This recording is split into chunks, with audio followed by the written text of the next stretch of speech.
Hello everyone, it is I, James the Squirrel, and I am here with the wonderful Nicky V. I'm wonderful?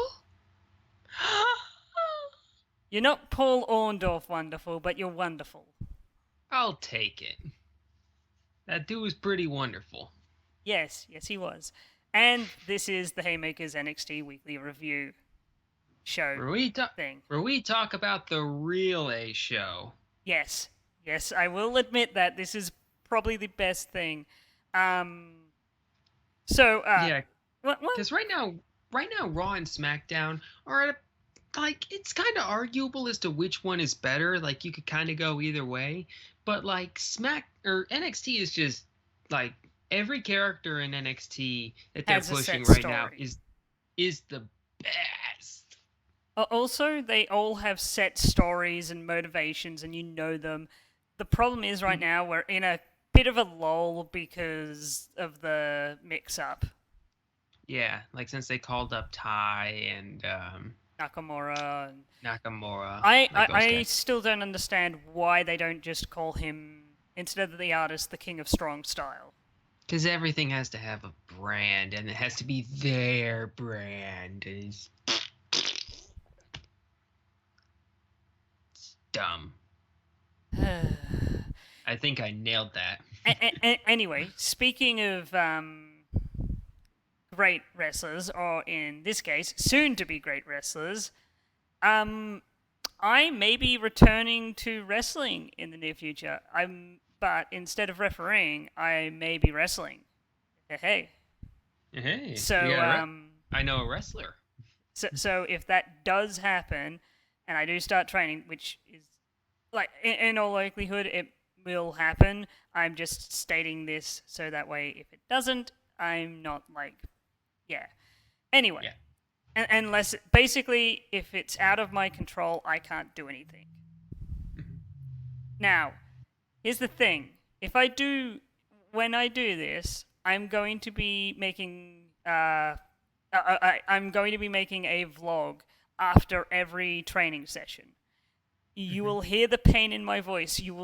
I will show you the welts on my back. I'm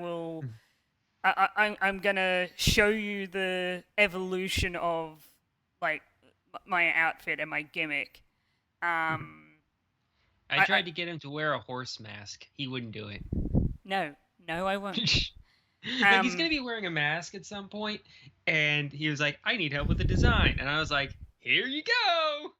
And I said, "Fuck you."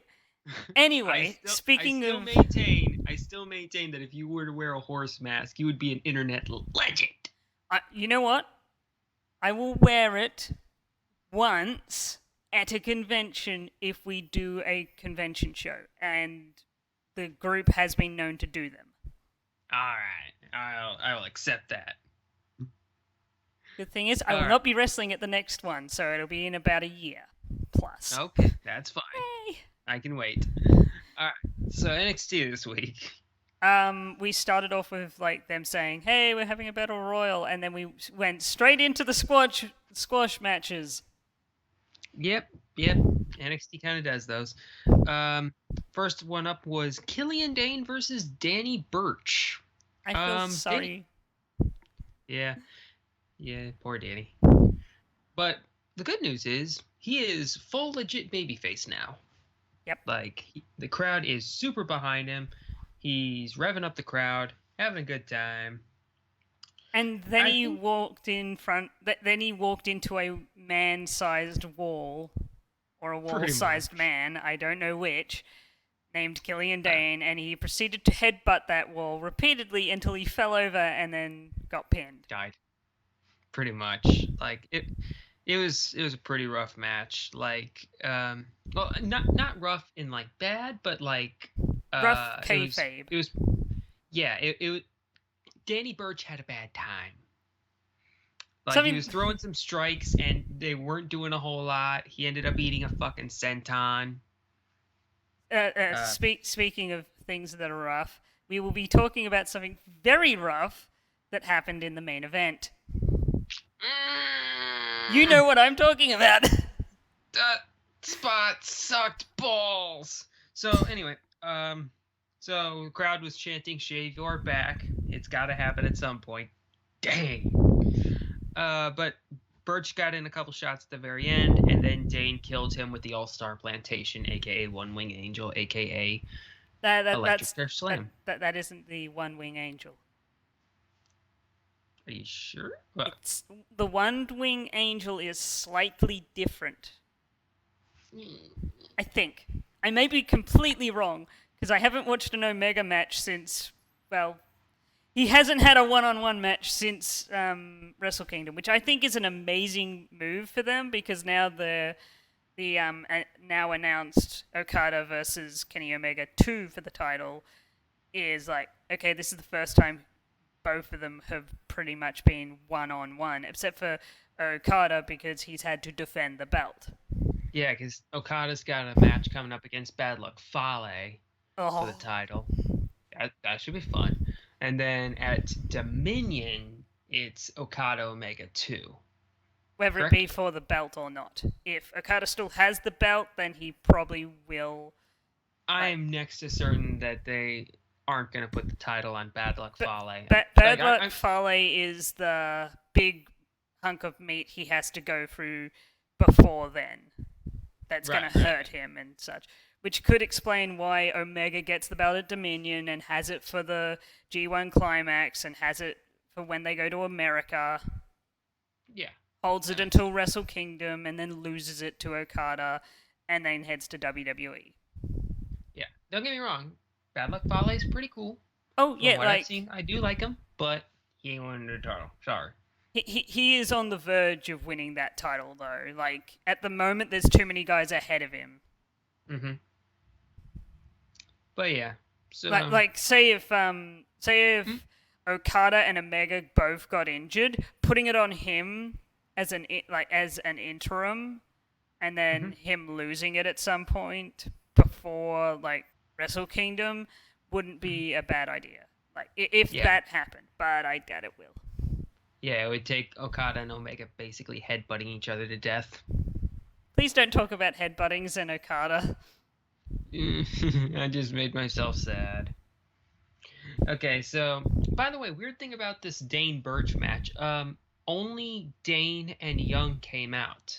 I can understand Nicky not being there because she's prepping for her match. They never really explained why Alexander Wolf wasn't there. You know what I think it is? I think when they come to the main roster. Mm-hmm. Eric Young is going to be going for the mid-card title. Mm-hmm. Him and Alexander...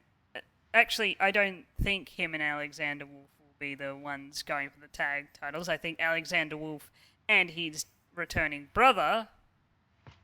Not little brother. Oh, yeah, Sawyer Fulton? Yeah, Sawyer Fulton, returns, and those two go after the tag belts. Nikki Cross goes after the... whichever brand's women's belt, and Killian Dane goes after the big belt. Eric Young is still the leader, but he's smart enough to know that Killian Dane is the right man to go after the main title because he can get it. That makes sense. One quick follow-up question: when Sanity does make the jump to the to the main roster, could the Ascension join them? I don't want them to. Because it feels like they have the same gimmick. They not really. Basically, the Ascensions is Illuminati meme bullshit, which I can't believe didn't get them over on the internet. Yeah. You would think. So, anyway, after the match, we had a video package for Patrick Clark. Had a sexy female voiceover lady. Lots of purple smoke and sparkles. It's cool, I guess. You know what it was missing? What? Purple fucking rain. Yeah, they might as well go all in on that and just get the rights to Purple Rain, because at this point it's just we're being really Prince with this guy, just without the Prince music. Literally, his gimmick is, I'm Prince! Pretty much. Wasn't a whole lot to it. Yeah. But next up, oh, this was fun. One quick thing, though. Uh-huh. I know he's ceiling already. It's low. He has a low ceiling. It is low. He is... It is so low, I can tell you what he would fit well being. The third member of the Fashion Police? Yes, as their, like... As the goofy sidekick. Yes. And now you all want that, and I am brilliant. Dang. I want that really hard. You totally nailed it. Patrick Clark absolutely needs to be the third member of Breezango. Breezango. Hang on, I'm trying to fit his name in there somewhere. Breeze Patzo. At that point, fuck the combining their names. It's just the Fashion Police. They're Fashion Police. You know what? I'm gonna be honest. The gimmick has grown on me, and I love it. It's so good. Their package on Friday was so good. Give them the titles. Friday? Yeah. You mean Tuesday? I am sorry. I have been built from day one that it is Friday Night SmackDown. Fuck you, WWE. You know what? That's fair. That is totally fair. But yeah, it is Monday Night Raw, Friday Night SmackDown, Tuesday Night ECW because, ugh. Dude, ECW was like back in the day, I could only watch Raw and ECW. Like when I went over to my mom's house on weekends or during that part of the week, I couldn't watch wrestling. So I watched Raw and ECW on Monday and Tuesday. Mm-hmm. Fun shit. But shit, I was going somewhere with that. But yeah, like Breezango, or specifically Fandango, has like such good comedic timing. Like they both do. He's jaywalking and Jimmy walking. Yeah. I died on that line. Yeah, it's like those two have probably been working this thing like in the background, like not on air, the whole time, and they were just waiting to be given a chance. Well, they're getting a chance. I really part of me really hopes they win the SmackDown tag titles. That would be fun. Yeah, I would like them to hold it for like I'm not saying like break a record or something. Like hold it for a couple of months, like 3 months, and then have the New Day beat them. Have the New Day hold it for a little while, and then like throw American it to Alpha. No, by then DIY comes up and takes it. Yeah, that works too. All right. So back unless someone either debuts like Shelton Benjamin and he acts as like the Kurt Angle to him and Charlie Haas for Chad Gable and Jason Jordan, which everyone agrees that's what they should do. Totally. Absolutely. 100%. Anyway, NXT. Heavy Machinery versus Ricardo Watts and Hector Kunzman. So this match had 5 moves. I will list them all off for you right now. So Dozovic starts the match with the fastest deadlift German suplex I have ever seen. Like a one. He just like they are so good at ragdolling people. Like it is like watching them just throw around 2 tiny dudes is endlessly entertaining. They are so good at that. I want them to do that forever. So that does that. Then Knight grabs Watts from the outside and hurks him 2/3 of the way across the ring. A 2. Sweet. Watts tries to throw a punch at Knight, and Knight grabs its other arm, and turns it into a modified overhead suplex. Like, they're just throwing these dudes. That wasn't a suplex. That was a throw. Yeah. That was a good old-fashioned Taz throw. Yeah, like commentary called it a Double underhook suplex. No, I've seen a double underhook suplex. First off, that was an overhook, and that was like, yeah, it was an overhook throw. Hmm. I don't And know why they don't like to use the term throw, because it like, sounds less like safe, maybe. maybe it doesn't sound like a move, because like Yeah. something like that. So then they did some normal heavy machinery spots, like they did the head squish. Or that may have The been earlier. boom shaka. Blue. And so at the end, Dosevich grabs both men, squishes them together so that they're hugging, to which the crowd audibly went, "Aww." Aww. Very tender moment. And then they got pancaked. Yeah. Dosevich picked up both men, and Knight hopped on top of Dosevich for their double. Like, it's kind of a loop. It's kind of like a Thez press splash. You know what I call it? Death? I call it the mechanical press. That's a good name. That's a good name. You're killing it tonight. Because they are heavy machinery, and it's pretty much just a press. Yes, like a Thez press. Yes. But yeah, you're killing it today. Good job. Well, wrestler, dude. Yeah. You got it going. But yeah, so then they hopped on the. By the way, they won the match with that move. Duh. If they didn't, it would be shock horror, because they're the first person to kick out of it. Yeah. Like, I'm not going to sit here and try to convince you that Ricardo Watts and Hector Kunzman are going to kick out of that. So they hop on the mic. They talk about having a good time, hitting the buffets. The crowd gets into a stakes and weights chant. And then they call out the authors. Heavy Machinery versus Authors of Pain. Somewhere, Steve and Larson are absolutely giddy about this prospect, because we are having ourselves a good old-fashioned hoss-off. You got the two big,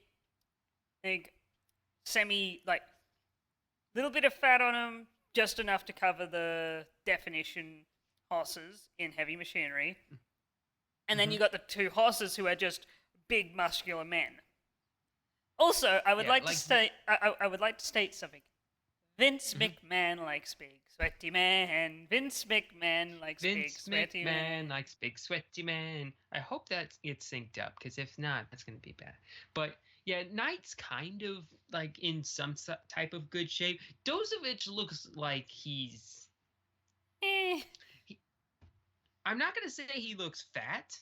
He looks like I said, he's got outdoorsy strong. He looks like he should be competing in World's Strongest Man competitions. He looks like he's got a little bit of fat on him, just enough to cover what the massive amount of muscle he has. Yeah. Also, basically, he likes to go to. Walks, he likes to go to the gym, but he also likes to eat hamburgers. Basically. That's what I'm also, looking. That's what I look like right now. Is I've got the like basic abs, but I have this thin layer of fat over my belly because I like to eat food. Yeah.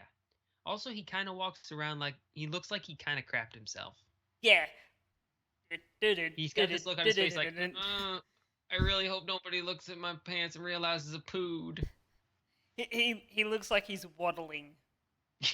Yeah, he does. All right, so after that, Fozzie is doing one of the themes for TakeOver.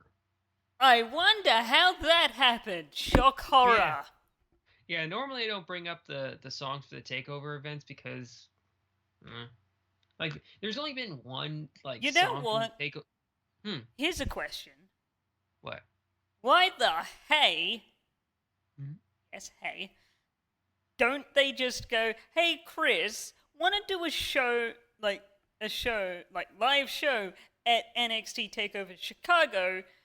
1, you can promote your own band. 2, you get to perform to a live audience. 3, you get basically you can pimp your tour. Mm-hmm. Why not do that? It makes sense. It benefits WWE. It benefits Fozzie. Could work. I don't know. I'm sure the thoughts come up somewhere, and there's probably some logistical reason I don't know.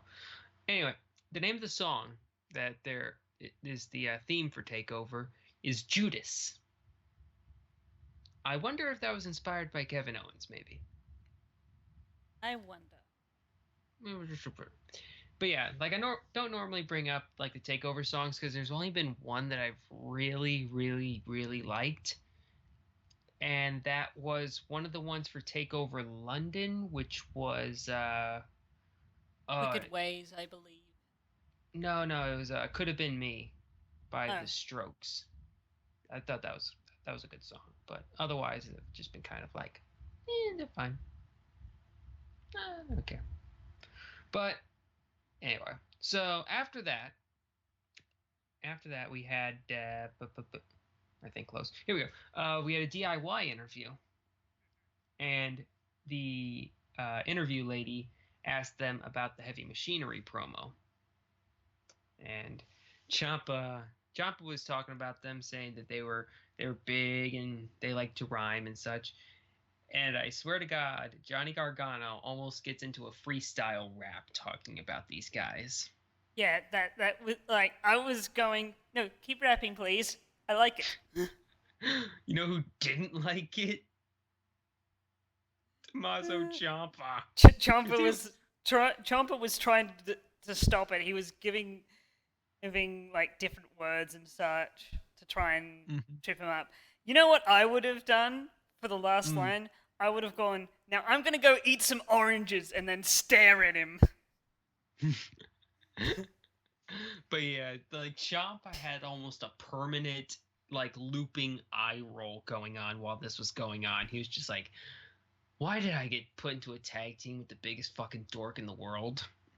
Yeah, see, I would have. That's what I would have done. I would have built off that and gone, okay, rhyme this and say, I'm gonna go eat some oranges. Can't rhyme anything with orange. It's a not rhymable word. Literally, he then just have have him just go, fuck you, and then just walk off. And that's how the tag team breaks up. But anyway, they said that they're still owed a one-on-one rematch for the title, Which they are, and that the line for title shots starts behind them. So most likely, we're getting DIY and the Authors one more time at TakeOver Chicago, and Heavy Machinery interfere, and stand tall against both teams. I don't know if they would do that. I'm saying after a long match. That would kind of make them heels, though, and I don't think they want to do that because, like, Heavy Machinery is hella over, and I think that they would just be get a shot at the next takeover, which actually probably. What they could do is Authors of Pain are about to destroy after the match Tommaso and Ciampa, have them come out and save him. Much better. That works. And that would get them over even more. Mm-hmm. I agree. And then you could build to maybe the Authors versus Heavy Machinery at Brooklyn 3? Yeah. As kind of like... Is that a big enough match for that? Yeah. I don't think DIY is going to have be at Brooklyn 3, if you catch my drift. Yeah, they'll be in the main roster by then. Yeah. But Authors versus Heavy Machinery at Authors versus Heavy Machinery. Did I say DIY? I don't know. Yeah. Either way, AOP versus Heavy Machinery, Brooklyn 3. That might work. More than likely, it's either them or Sanity. Yeah. And if you're asking me which team would be more likely to take it off of AOP, it would probably be Sanity. Both have a chance. Nah, maybe. So after that, we had Kona Reeves versus Hideo Itami. Bye, Kona. Kona existed. He was there. He did get a little bit of advice from Bobby Roode before the match. I want to point something out that Mm-hmm. maybe WWE hasn't thought about. Mm-hmm. The moment Hideo goes to main roster and hits a GTS, we're gonna hear so many Punk chants. You fucking know it. No. What's worse? What's worse? If he debuts in Chicago and does a GTS, They will guarantee. They will he make two fucking sure that things. doesn't happen. Two things. One, he will be booed out of the building. Two, the CM Punk chants will be able to be heard from my place. Eesh. Makes you kind of wonder what's going to happen at TakeOver Chicago. I'm worried for him. Really, I am. Because it is Chicago, Punk's hometown. He does Punk's finisher. Well, it's not Punk's, but Yeah, Punk does his finisher. they both do a GTS. Yeah. They both have kind of similar styles. You know what? I like to think that the fan, like, because Chicago's got a smart crowd, and It's I'd like fucking Chicago. I don't care. They're gonna chant CM fucking Punk. That's true, but they're not gonna boo him because they're gonna be like, okay, this is the guy who invented the move. Like, yeah, but how many smarks are stupid though? There's gonna be like a small contingent of people who are like, CM Punk, and the crowd's gonna be like, shut the fuck up. It depends. Maybe. That's what I hope, at least. You know what they could do? Mm-hmm. And this is gonna be, they could have a freeway dueling chant. So they go CM Punk, Hideo, Bobby Roode, and then Something like that. I just realized I spoiled the match. I might put a beep in there. What? Shit, we just both hugely spoiled what's going to be the main event of TakeOver Chicago. Oh, everyone fucking knows it. Some people might not. Don't go to the Wikipedia page, by the way. Then you'll spoil yourself even harder. I don't look at the wiki page anymore. Yeah, that's good. Don't do that. I learned that with Lucha Underground. Definitely don't look at Lucha Underground's Wikipedia or anybody in Lucha Underground. Very big mistake. Also, what's very annoying is I missed I think the end of season 2 and a bit of season 3. Mm-hmm. And then I started watching WCPW, and then I hear the whole thing about they announced Johnny Mundo. You can guess how confused I was. Yep. Yeah. Mm-hmm. I was like, wait a minute, wasn't it that one guy who was really strong and powerful, and then it went to Matanza. Yeah. Yeah. Yep. Anyway. Mundo's okay, so yeah, Kona Reeves fucking died. Yeah. He ambushed Hideo right before the bell. Which was a smart move. Smart move. It was a Roode-esque move. He got in a couple of good shots before he got a little bit too posturing and like showboaty, and he tried to shove Hideo's face with his boot. Hideo just stood straight up, slapped him in the face, hit him with a bunch of strikes, hesitation drop kick, GTS, bam bam boom. And I believe next we go on to the lovely part 2 of this is basically This Is Your Life Roderick Strong edition.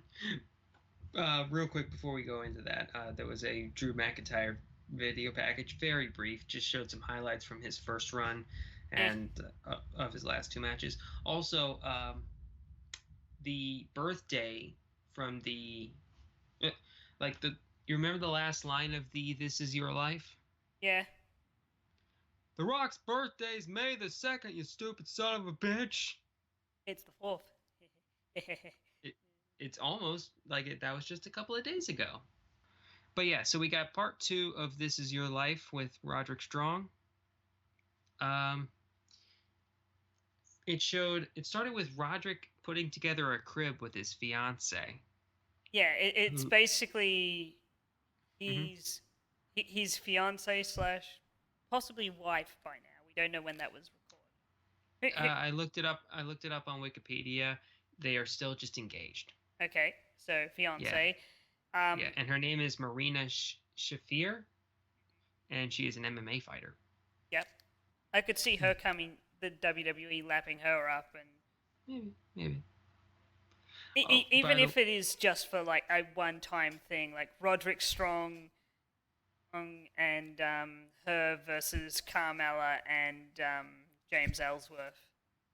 I think they'll have a bigger reason to, like, if they bring her in, it'll be for a bigger reason than to knock out James Ellsworth. Miz and Maurice. Maybe. I'm talking it maybe like Cena Nicky. But by the way, they have a onesie. Like, is there, like, over the course of they have they have a baby on the way, and they showed a picture of a onesie with the words "My daddy is Roderick Strong." Aww, I missed that. Would it be fucked up if WWE Shop started selling those? Yes. Uh, And yeah, that might be a bit fucked up. yeah, yeah, So, yeah. You know what they could do though? mm-hmm. Prince of Strong style onesies. Ah, that'd be cute. So, they show some of his early indie footage with like IPW. Talks about making some rookie mistakes in the rookie or in like Early on. He said something to the effect of indies are where you go to make your rookie mistakes, and it's where you go to prepare yourself for the big leagues. Yeah. Yeah. And And, then and they some did people just, like the Young Bucks, go, oh, the match money! all of the merch money. And then they did something kind of surprising, which in hindsight probably wasn't all that surprising, but they talked extensively about his time in Ring of Honor. Hmm. Like, even in NXT, they don't really talk about Ring of Honor all that much. They just say, like, traveled the world. I have said this time and time again, and I'm going to Mhm. keep saying this. We are so close to a big major event where it's like New Japan, Ring of Honor, and WWE, and like ICW having one mega event. Maybe Maybe. ICW. Maybe. Like Maybe. I wouldn't put it past, like it is literally Vince, Mm-hmm. because everyone else knows that would make bank. Mm-hmm. And what you would do, Definitely. what you would do with it is the Japanese, like the basically WWE would do their own thing.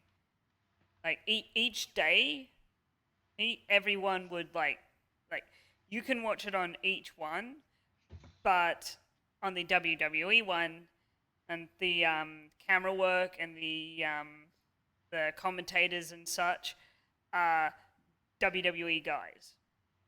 New Mm-hmm. Japan, it's New Japan guys, so on and so Oh, forth. yeah. So they talked, like, the reason I said it was it kind of, or it really wasn't all that surprising in hindsight is because he apparently spent 13 years in Ring of Honor, which I Yeah, didn't think he spent that much time there. And if you're going to talk about Roderick Strong's time in the Indies, you kind of got to bring up Ring of Honor. yep, But kind of do. they, yeah, they showed matches of his where he fought like Kevin Owens, Seth Rollins, Kira Tozawa, Cassius Ohno, a few others. I've got But a those were just the one. question. Mm-hmm. I think this was like the next set, the next thing. Who was the person who came in after Bobby Roode and William Regal. William Regal were talking? It was Roderick Strong. Ah, thought so. Yeah.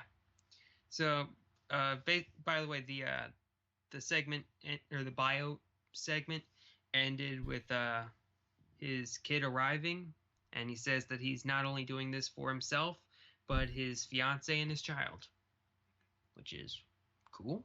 Just like Kevin Owens. It's just like Kevin Owens, only not in dickish ways. My only Heel question... Turn. Coughing. Heel turn. Maybe down the road.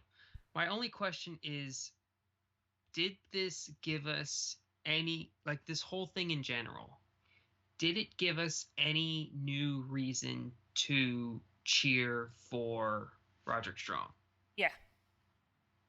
What? We now know, one, everyone knows who he is now. Yeah. 2, you've become invested in who he is. You're invested in Roderick Strong now because you know his story. Mm-hmm. And 3, you know his motivation for why he's here. That may be true, but like, there's a lot of people like in WWE who have like wives and kiddos who are doing this for them, and we all kind of know that. And I just don't know if this did a whole lot to, like, this isn't going to change his character all that much. Oh, no, it wasn't to change his character. It was to explain his character, which it did. Right, and it did a little bit, but I don't know if it did it that much. But anyway, so afterwards, William Regal and Bobby Roode, like we mentioned this, apparently they were watching this this segment, and Roode was kind of just on his phone like, oh yeah, this is really cool. So Regal wants to talk to Roode about his opponent for Chicago, but Roode is like, I couldn't tell whether he was trying to like call the match off so that he wouldn't get hurt, or just try to keep Hideo Itami out of the match for the same reason. But either way it didn't work, because next week we got a number 1 contenders match, Strong versus Itami.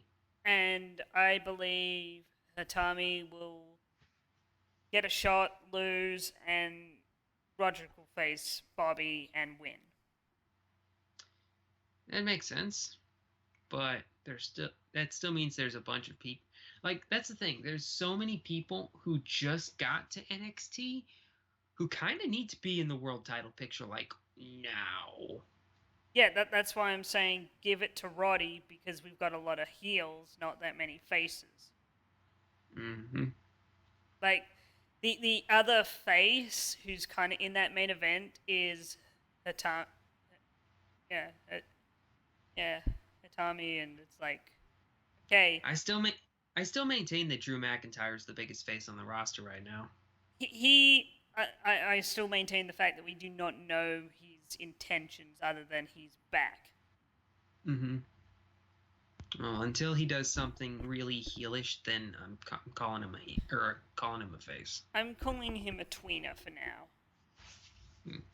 Because I have a feeling he's going to do heel-ish things, but I also have a feeling that he's not directly directly face or heel. And I guess we can kind of say the same thing about Aleister Black. Yeah, like Aleister Black can very easily go both heel or face. Yeah. And then there's CN Almost, who's a heel. He's got to be a heel forever. Like, he's good at it. Then there's Eric Young, who's a heel. He's a heel, yeah. Oh, by the way, speaking of Aleister Black, we're getting a match with him next week. Fucking right! Another squash match. Dude, I'm fine with it. Like, I know. Have him come up with new and inventive ways of murdering people. So, I believe the next part is the Women's Battle Royal. Yes, our main event. How thorough are the Nicky notes? I got a good number of Nicky notes, and I think I know what you want to talk about. Okay, so I'm gonna ask you, like, let's get that out of the way first. Proceed. So, we're just gonna say the ending, and then we'll talk about how it ended. So, the match is going on. Um, the last three are Ruby Riott, my Mhm. spirit animal. She was the most over out of the final three, most Yes, definitely. which is odd because Ember Moon was one of the others. Yeah, I feel like they're It's just like like all of them are around the same, but I feel like Ruby Riott is much more like over with the crowd because I think she's she's the more fun. yeah, she's the cool punk chick. And like Nicky's the crazy awesome chick, and Mm-hmm. Ember Moon's the vampire. They've done so bad at trying to establish her character. Anyway, so the final three are Riot, Cross, and Moon. They get into a pretty decent back and forth with each other, right up until Moon hits the Eclipse on Cross. Moon tried to hurt Cross over the ropes until Riot tossed her from behind. Everyone survived that encounter, but Moon and Riot got into it for a bit. Moon tried to go for a second Eclipse, but then Asuka came out, threw her off the top of the DQ, and then, and then, The Asuka. biggest, most painful bump I have ever seen, ever. This was such a stupidly bad bump. Like, Asuka picked up Ember Moon, threw her through the middle ropes, and she went flying into the guardrail at full speed. Now we're not saying through the ropes as in through the middle in the ring where you would normally do this. Mm-hmm. It was in the corner. You could Yeah, all. I was almost tempted to say it was a botch, and she was supposed to ram into the corner. yeah. I feel like the intention was, or at least the idea was for her to get thrown into the turnbuckle, but like maybe the throw was off a little bit, and she just went, phew, See, if it was just soaring a through the air. throw, she wouldn't have gone that far. Like she would have gone on through the ropes a little bit, and maybe Well, bumped well, in onto the if side of the ring partway. Like if you're off if you're going off course a little bit, you kind of just have to throw yourself that way because otherwise like you're just going to get kind of hung up in between the ropes and it's not going to look good. But yeah, this looked so really bad. so yeah, I think it was a combination of both of them being this will be a cool spot. Ah! That news it wasn't because Ember Moon hit the guardrail and immediately started clutching her shoulder It and whether it be a work or not, it looked like if it's work, it looks really good. But the thing is, if you do that and you fuck it up, because she nearly, it's not that she nearly she nearly hit the guardrail full on head first, but she also nearly hit the concrete head first. yeah, yeah, and I remember you saying during, like right when the tapings were happening, that was apparently a legit injury. I think. I am tempted to go check, and if it is, that may I'm right checking it her. right now. If anything, it's going to be like a separated shoulder or something. How she was clutching her arm or something. Like it has to be an elbow or shoulder injury of some sort. Okay, WrestleZone is saying that she was in a sling after the match, although I'm not sure. Like again, it's like how hard of kayfabe is this? Yeah, is that just for kayfabe or is that legit? Yeah. So they might try to find a way to write her off. Well, But the if they, easiest thing would be to say that she is injured, keep her off until Chicago, and then yeah, have her come in at the end of Chicago because I don't see Asuka losing it at Chicago. Maybe at Brooklyn Free. here's the thing: I kind of want her to lose it at Chicago because I feel like we've reached the point where it's like there really is nobody left. It's gonna be four way. Honestly, uh, uh, It's gonna be a. honest, honestly, this is what I think will happen. Mm, It's either Asuka's going to retain and she'll lose it at Brooklyn, or Ruby Riott or Nikki Cross is going to win it, and then Asuka's going to have one last feud with Ember Moon and put her over, but No. not lose. Because Okay. you gotta keep that Yeah. undefeated streak going into main roster, because that's where she's heading next. Mm-hmm. Because there is literally, you know what? This is the question that I want to raise. Where does she fucking go? Because both women divisions are fucking stacked at the moment. She might fit better on SmackDown because, like, okay, imagine if Becky Lynch were to actually join the welcoming committee. But she didn't, and she's not. Yeah, but what if they like? Okay, better question. What if Charlotte does? But why Or would she? The welcoming committee joined in forces solely because of her. Now, okay. here is another question. What if someone returned and joined the welcoming committee, and then Asuka joined the other group, making it Paige. making it a 4v4, and if you could find one more woman, you could have a 5v5 for Survivor Series. And yes, I'm saying they're going to run this thing to Survivor Series. Fuck me, that would be hard. That's something they would do because WWE loves making things longer than they need to be. Either way. Have like the Oh. belt bounce between people in both factions, like Yeah. Carmella steals a victory and holds it for a month, then holds it for 2 months, then Charlotte takes it off her, and then blah blah blah blah blah. Just like Yeah. maybe have a So. title change or two on SmackDown. Mm-hmm. So, if Ember Moon, getting back to the match, if Ember Moon is out and can't compete, may I offer a replacement? Go on. Who was in this battle royale, but wasn't quite exactly mentioned by name? Go on. Who just so happens to be like the biggest female name in the indie or in Spit it out already, Nicky. Candice fucking LeRae. She was in this match, and want to know how much they give a shit about it. well, hang on. They did make her look, I'm not going to say strong, but she outlasted all of the people who don't get wins in the women's division. I want to point something out. Hmm. One, they didn't mention her. Two, they basically just called her Candice.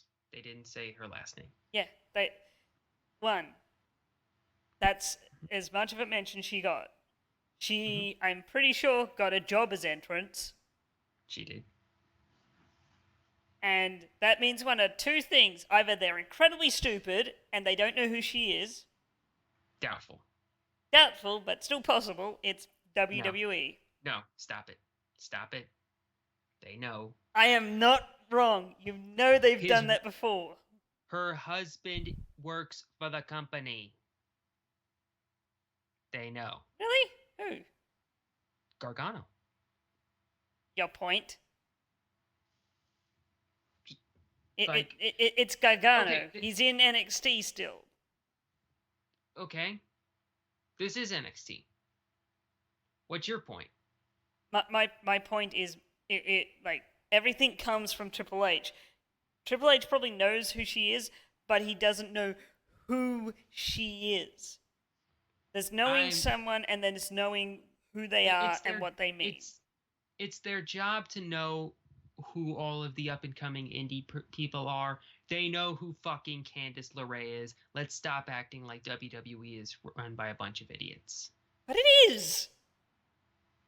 Let's stop acting like Triple H is an idiot. But he is! No, he's not. Stop it. Okay, Cena is. Cena? What's Cena have to do with this? I wanted to take a shot at Cena? I'm editing this out. Fine. Alright, so Yeah, so they know who Candice fucking LeRae is. And if they didn't know before that she's a fucking star, did you hear what happened when she got eliminated? A loud boo. That crowd, the fucking roof popped off. I wouldn't Like say popped the crowd, off. It was the loud. crowd, the crowd was so in fuck you mode. Like that's the like eliminating Candice LeRae is the most heat that the Aussie twins are ever going to get. Like Now, it was. may I suggest an alternative? You're not gonna have a better one than Candice LeRae, but go for it. Well, we need to build up new talent that isn't going to Mm-hmm. disappear fairly fast. Okay. How about we get in that U.S. Marine police officer? Oh yeah, I wanted to talk about her a little bit. Lacey Evans, did they Yes, say her name was? that is her name. Yeah, she actually got a full entrance. Like she was She the first person out. Yeah, she was the first person out.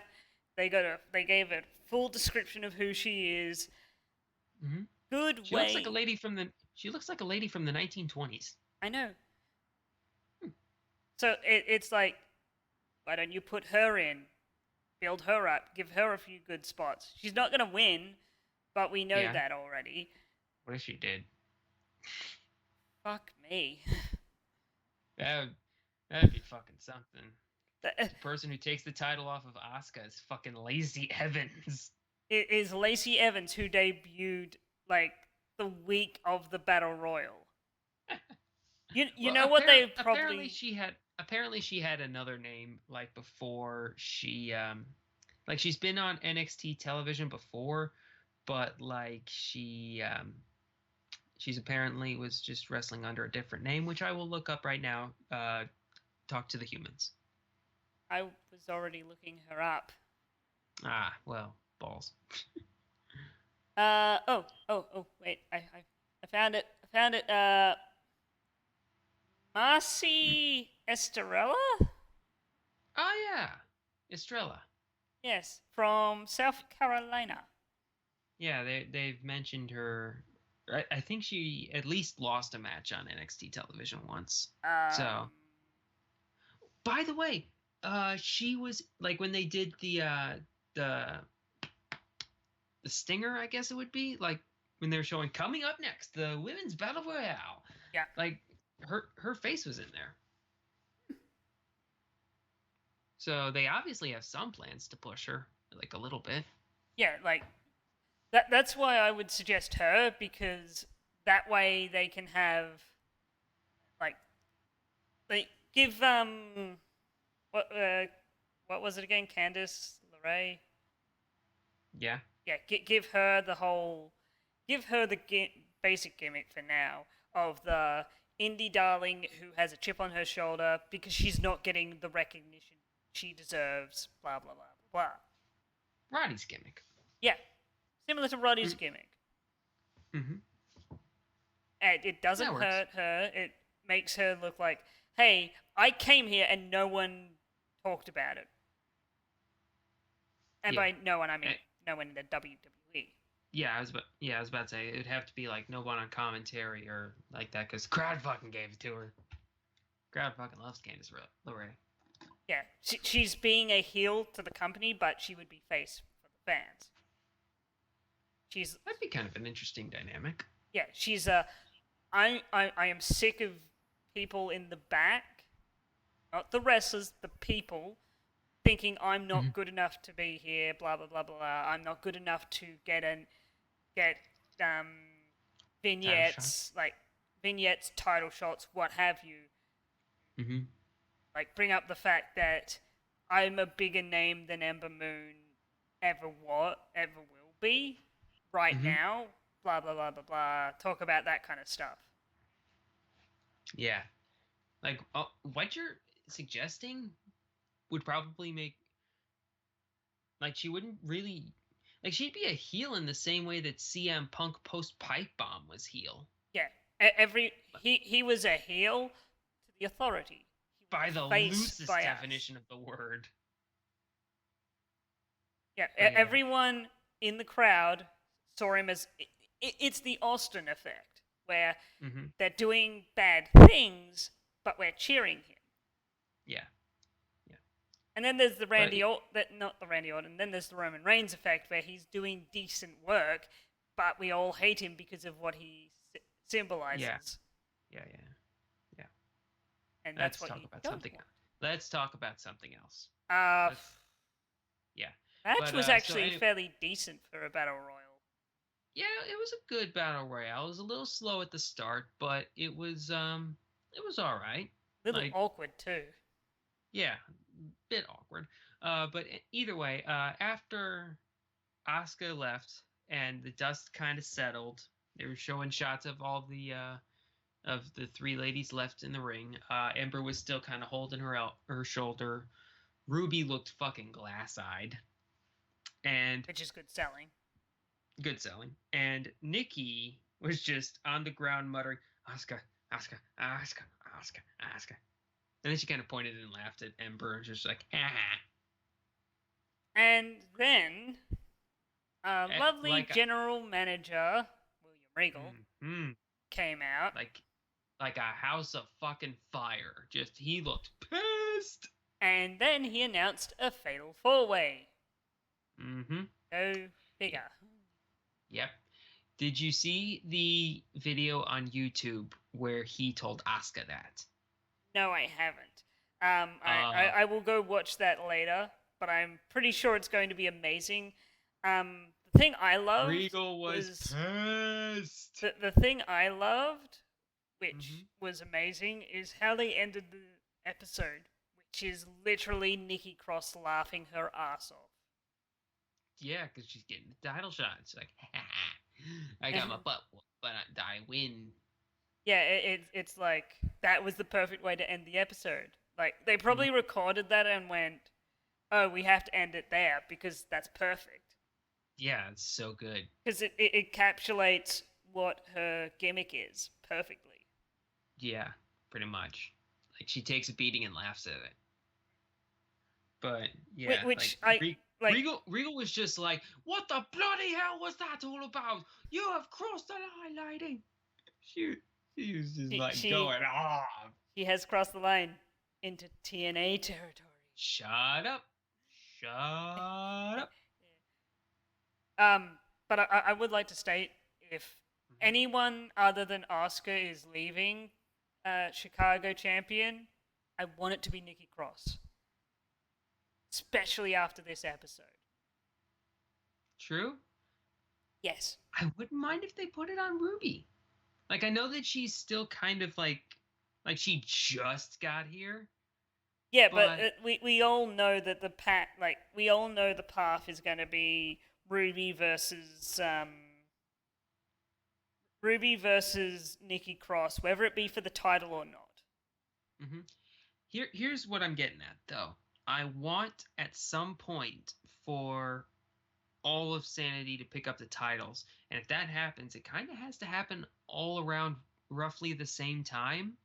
Well, and since Eric Young and Dane and Wolf aren't exactly in their respective title pictures just yet, like I would say maybe put it on Ruby Riott for a couple of months, and then you could build towards maybe at the Survivor Series takeover, Young challenges for the world title, Dane and Wolf for the tag titles. Here's the thing. Mm-hmm. They don't need to win it all at the same time. Having Nikki win it and then be a crazy mad woman holding it onto her, air quotes, baby, all the way to there, and like, then, like, I don't want it to be just they all win at once because that's been done so many times. I would rather them slowly build up speed to the point where it's like the last one they need is the world title. They're all surrounding like Nikki Cross and either Killian Dane and Wolf or Eric Young and Wolf. They've all defended their titles that night, and they're all now surrounding ringside for the heavyweight match. Yeah, I guess Just so. like all of them are holding their belts. All of them are just glaring at whoever the Mm-hmm. champion is. More Yeah. like Yeah. Yeah. more likely than not Bobby, and Mm. whoever it is, because it's obviously going to be either Eric Young or Killian Dane challenging for it. It just Mm-hmm. squashes Rude. Yeah. If Well, if it is Dane, it's a squash. If it's Eric Young, it's he wins via shenanigans. of course, of course, of course. So I think that's just about everything. Yeah, I think that's everything. All right. So we're only just a couple of weeks away from Takeover. Like I think there's only 2 more episodes after this. Yeah, I think it's I think it's next week's one, Mm-hmm. which is kind of like okay. There's your championship matches. There's your last Yeah. championship match, and maybe a few other matches sprinkled in as Mm-hmm. early, like one for your first match of the night and one as a toilet break. Mm-hmm. Um, Yeah. They'll set up a couple other things. Maybe a match for Alistair. yeah. Maybe a match for McIntyre. Something for Ono to do. But Ooh, ooh, Fret, hmm? man. You cut out there. Triple Fret, man. I want that. All That'd be three of interesting. those guys would be so good. Hmm. But I doubt it. How about that? How about this? Those three, Black, Black, Ono, and McIntyre, #1 contendership match for Brooklyn. Yeah, that could work. Yeah. Anyway, so we will see you next week. This has been James. And Nicky. Bye bye.